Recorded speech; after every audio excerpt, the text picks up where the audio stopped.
Okay, and then what the water distiller box is going to look like is basically this. If you look here on the side, I've pre-drilled the holes for this piece of pipe that I cut the top off of to make a drain. The way this is supposed to work is this gets a pond liner inside, or you can use black plastic according to YouTube.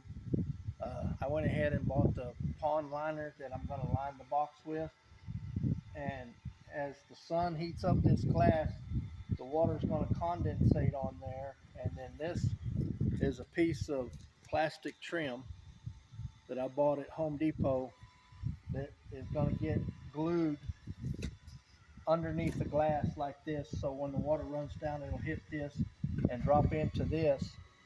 And on the outside I'm going to have a 90, which I got right here.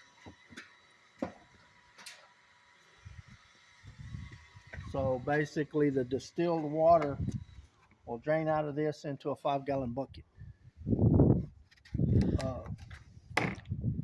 And this box, the 4 sides and the bottom, I cut out of a half a sheet of plywood, and I got that much left out of a half a sheet.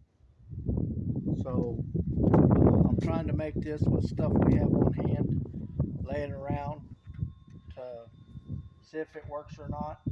We upcycled the glass out of an old glass screen door. Remodeling the laundry room in the house, and this was the glass out of the storm door that was on the back of the house that we took out because we removed that.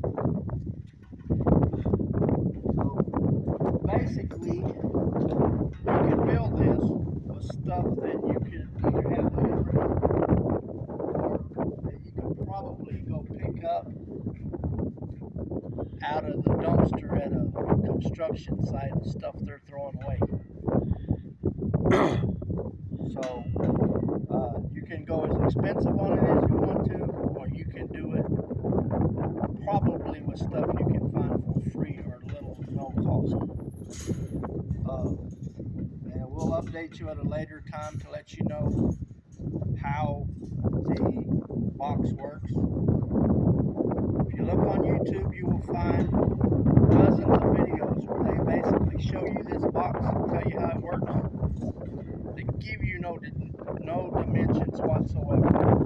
So what dimensions did you find in all your researching, Dad? The only dimension I found was that the glass should be at a 30-degree angle, which mine didn't turn out to be 30-degree angle, so I'll get back to you on that.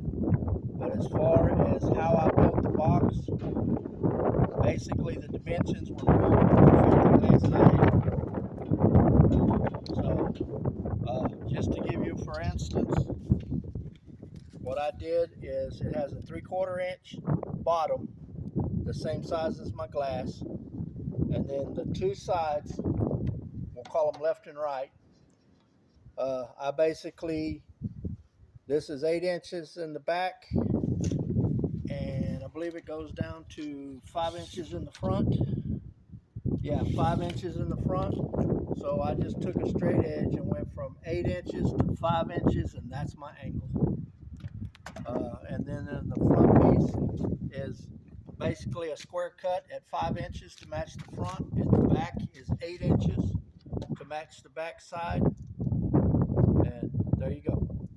So, but just in case there's skeptics out there that says I couldn't do this with a half sheet of plywood, we're actually sitting on the other half of the sheet of plywood. We'll just show you it can be done. Release that clip, please.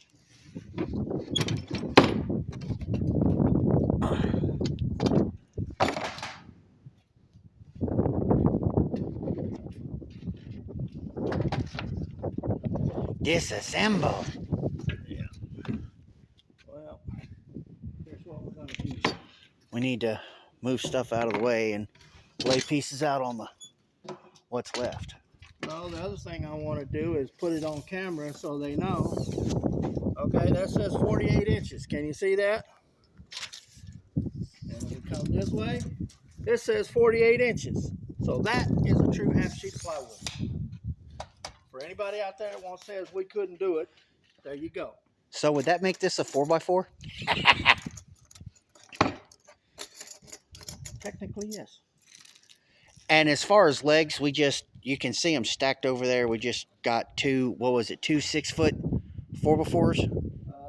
8-foot 4x4. The rest of it is laying around here somewhere for blocks in my shop.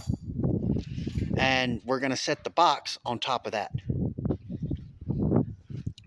So yes, technically, everyone,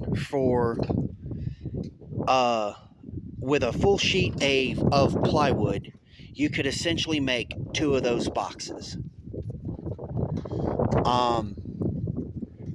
As far as your layout, here's the bottom of my box. Here's Right the up front. right there.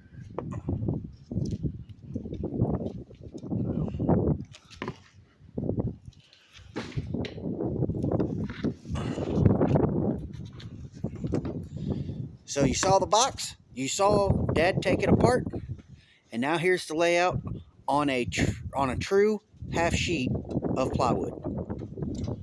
And here's the back. So it can be done with a half sheet of plywood.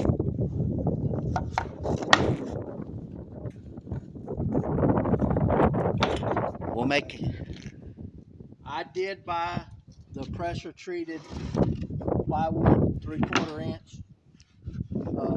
At my Home Depot, it come out to like $43 for this sheet of plywood. But like we stated earlier, you could physically build 2 of the boxes we're building.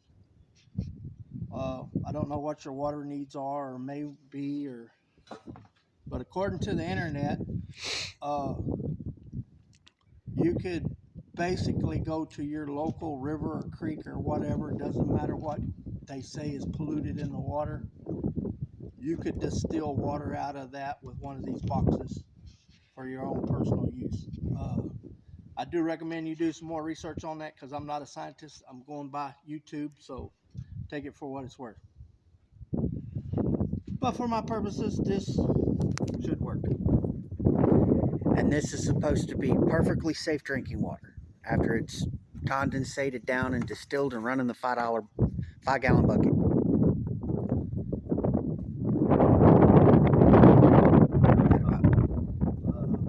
For those of you that are interested, where I originally came up with this idea was from the TV show Homestead Rescue. They were doing a rescue in Oregon, I believe is where they were. But the land that the people had, their well was salt water because of the water table being messed up out there after the Mount St. Helens volcano blew up back in the 80s. And their water coming out of their well was salt, and they built a much bigger one for them. But that's where I originally got the idea from. So definitely watch Homestead Rescue. It'll give you a lot of good ideas. Especially if you're into gardening. Yeah, because Misty Rainey is a gardening fool.